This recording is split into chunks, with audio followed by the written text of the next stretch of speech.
बिस्मिल्लाहिर्रहमानिर्रहीम। अस्सलामुअलैकुम। आप देख रहे हैं यूट्यूब चैनल आम सी बातें। इमरान खान साहब को बड़ी कामयाबी मिली है और तहरीक लब्बैक और अल्लामा साद हुसैन रिजवी के लिए अच्छी खबर। इस वीडियो में हम इसी के मुतालिक बात करेंगे।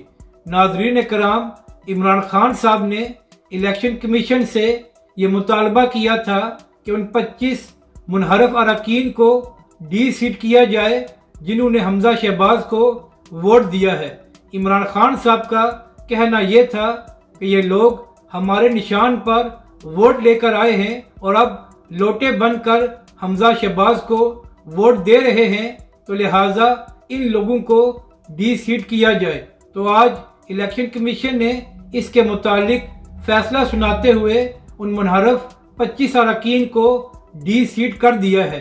तो ये तहरीक इंसाफ और इमरान खान साहब को एक बड़ी कामयाबी मिली है। इसके बाद तहरीक इंसाफ का ये दावा है कि हमजा शहबाज पंजाब असम्बली में अब अक्सरियत को खो चुके हैं, लिहाजा अब वो वज़ीर आला नहीं रहे।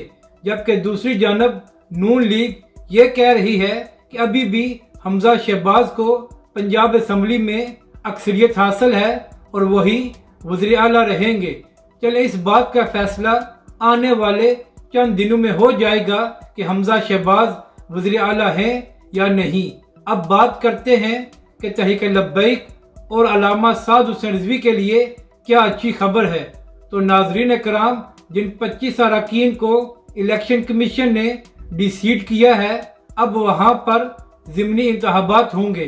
तो ये तहरीक लब्बैक और अल्लामा साद हुसैन रिजवी के लिए एक अच्छा मौका है कि इन तमाम हलकों में अपने उम्मीदवार खड़े करें, ताकि तहरीक लब्बैक को ये अंदाज़ा हो सके कि आने वाले इंतखाबात के लिए तहरीक लब्बैक की क्या तैयारी है और वो आने वाले इंतखाबात से पहले क्या बेहतरी ला सकते हैं, जिसकी वजह से तहरीक लब्बैक के लोग कौमी और सूबाई असम्बली में पहुँच सके। अपनी राय का ज़रूर इजहार करें कि आपको ये वीडियो कैसी लगी और हमारे इस चैनल को भी सब्सक्राइब करें।